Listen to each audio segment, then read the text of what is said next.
akan membahas tentang pahlawan Islam yang terhebat, yaitu Khalid ibn al-Walid ibn al-Mughirah al-Makhzumi radhiyallahu ta'ala anhu. Khalid ibn al-Walid berasal dari Bani Makhzum, dan Bani Makhzum adalah kabilah yang merupakan saingan bagi kabilah Bani Hashim. Quraisy di bawahnya ada kabilah-kabilah kecil. Di antara kabilah yang sangat terkenal adalah kabilah dari Bani Hashim, yaitu kabilahnya Nabi SAW, dengan kabilah Bani Makhzum, yaitu kabilahnya Abu Jahal, dan juga kabilahnya Khalid ibn al-Walid radhiyallahu ta'ala anhu. Bapak daripada Khalid ibn al-Walid adalah Al-Walid ibn al-Mughirah, yang merupakan salah satu gonggongnya orang-orang kafir Quraisy, dan dia adalah orang terdepan dari Bani Makhzum. Ibunya namanya Lubabah bintul Harith, dan dia punya bibi namanya Maimunah, istri Nabi SAW. Maimunah istri Nabi. Yang terakhir kalau tidak salah dinikahi oleh Nabi adalah Maimunah. Itulah bibinya siapa? Khalid ibn al-Walid. Dari sini kita tahu bahwa Khalid bin Walid hidup di keluarga kaya, karena bapaknya sangat kaya raya. Dan dia sejak kecil sudah belajar al-Furusiyah, dia sudah belajar tentang kuda, sehingga Khalid bin Walid ini orang paling termasuk orang yang paling mahir berkuda. Terutama kalau dia sudah naik kudanya untuk berperang, dia sangat hebat. Disebutkan hanya 2 orang yang bisa berperang dengan menggunakan 2 pedang sekaligus sambil menyetir kudanya dengan kedua kakinya. 2 orang tersebut Khalid bin Walid dan Zubair bin Awwam.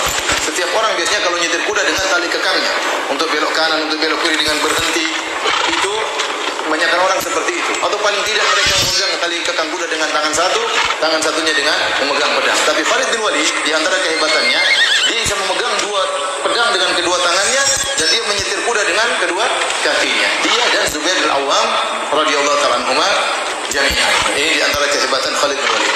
Disebutkan dia adalah orang yang hebat dalam segala alat perang. Dia jago naik kuda sambil perang, dia juga naik onta, jago naik onta sambil berperang, ya.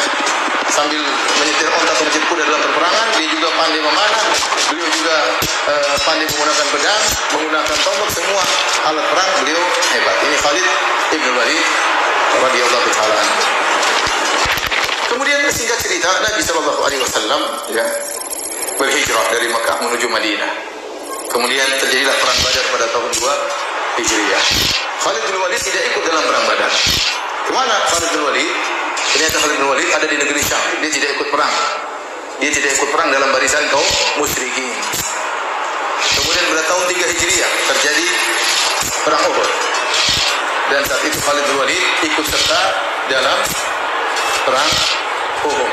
Bahkan dia dijadikan panglima, karena orang-orang sudah tahu kehebatan Khalid bin Walid dalam pertempuran. Maka dia memegang pemimpin sebagai pemimpin pasukan berkuda. Terjadi peperangan sebagaimana antum tahu ya, perang Uhud 700 lawan 3.000. 700 lawan 3.000. 700 pasukan kaum muslimin, 3.000 pasukan kaum musyrikin. Kemudian secara singkat, waktu itu Nabi SAW meletakkan pasukan di bawah 650 dan 50 orang di atas suatu bukit kecil namanya Jabal Rumat yang sering dinaiki oleh jemaah haji, bukit kecil. Disitulah Rasulullah SAW meletakkan 50 pasukan pemanah dipimpin oleh Abdullah bin Jubair radhiyallahu ta'ala anhu. Kemudian Nabi berpesan kepada mereka, in ra'aitumuna takhtifuna at-tayr fala tabrahu makanakum hatta ursila ilaikum. Kalau kalian melihat kami, mayat-mayat kami diambil oleh burung-burung, artinya kami sudah tewas seluruhnya, maka jangan kalian tinggalkan posisi kalian sampai aku perintahkan perintah berikutnya. Kemudian wa in ra'aitumuna hazamna al-aduwa wa awta'nahum fala tabrahu makanakum hatta ursila ilaikum. Kalau kalian sebaliknya melihat kami menang, kami sudah kalahkan musuh-musuh, maka jangan turun dari tempat kalian sampai aku perintahkan dengan perintah berikutnya. Ini wasiat Nabi kepada mereka, dan diingat betul oleh sang pemimpin yaitu Abdullah bin Jubair radhiyallahu anhu dengan 50 pasukan pemanahnya. Tatkala terjadi perang, Rasulullah SAW ingin perang dari satu arah karena 700 lawan 3.000. 1 banding berapa itu? 1 banding 4. Sekitar 1 banding 4. 3 lawan 3.000. Rasulullah tidak ingin peperangan dari 2 arah apalagi lebih. Karena kalau 2 arah dikepung, misalnya kaum musyrikin 1.500 dari sini, 1.500 dari sini, maka akan mengepung kaum muslimin berbahaya. Maka Rasulullah SAW pertahankan bagaimana meskipun jumlah mereka cuma 650 di bawah, lawan 3.000 harus dari satu arah. Nah, disitulah fungsi dari pasukan pemanah yang ada di atas Jabal Rumat. Fungsi mereka adalah untuk memanahi pasukan kaum musyrikin yang ingin mutar gunung supaya bisa menyerang dari dua arah. Dan yang ingin mutar adalah Khalid bin Walid. Khalid bin Walid tahu peperangan seperti ini susah. Maka dia berpikir bagaimana bisa menyerang dari dua arah. Maka dia bawa pasukan berkudanya. Untuk mutar dua arah selalu dipanah oleh Abdullah bin Jubair dan pasukannya. Terjadi berulang-ulang. Akhirnya Khalid gagal, tidak bisa menyerang dari dua arah.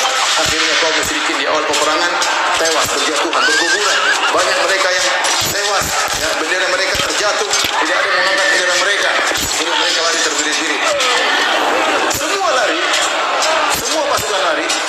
Di antara yang tidak lari dan tenang menghadapi kondisi adalah Khalid bin Walid.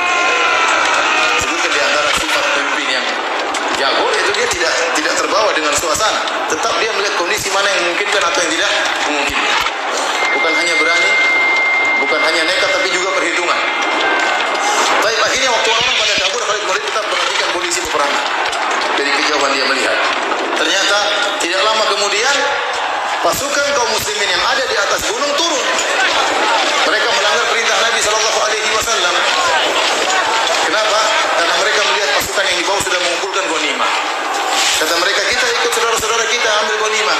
Maka pimpinan mereka Abdullah bin Jubair radhiyallahu anhu mengingatkan, bukankah Rasulullah SAW sudah mewasiatkan dia tidak boleh turun? Kata mereka, perang sudah selesai, kita turun. Mereka beristihad tidak pada tempatnya. Kata Nabi, jangan turun sampai aku kirim putusan perintah berikutnya. Akhirnya mereka turun, 40 turun, tinggal 10 orang di atas. Begitu tinggal 10 orang di atas, Khalid segera balik. Khalid tidak kabur, dia tetap bertahan. Ini dari kejauhan. Begitu tinggal 10, langsung dia balik, dia bunuh 10 orang ini. Akhirnya pasukan datang lagi menyerang dari dua arah. Jadi kemenangan pada hari itu bagi orang-orang musyrikin gara-gara siapa? Gara-gara Khalid bin Walid. Gara-gara Khalid bin Walid yang cerdas dalam pertempuran. Tentunya karena sebagian sahabat menyelisih perintah Nabi SAW.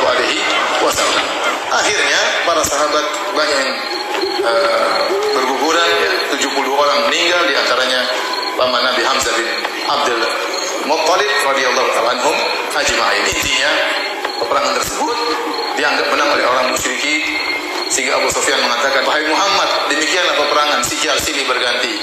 Terkadang kalian menang, terkadang kami yang menang. Ini adalah sebagai balasan kekalahan kami dalam perang Badar.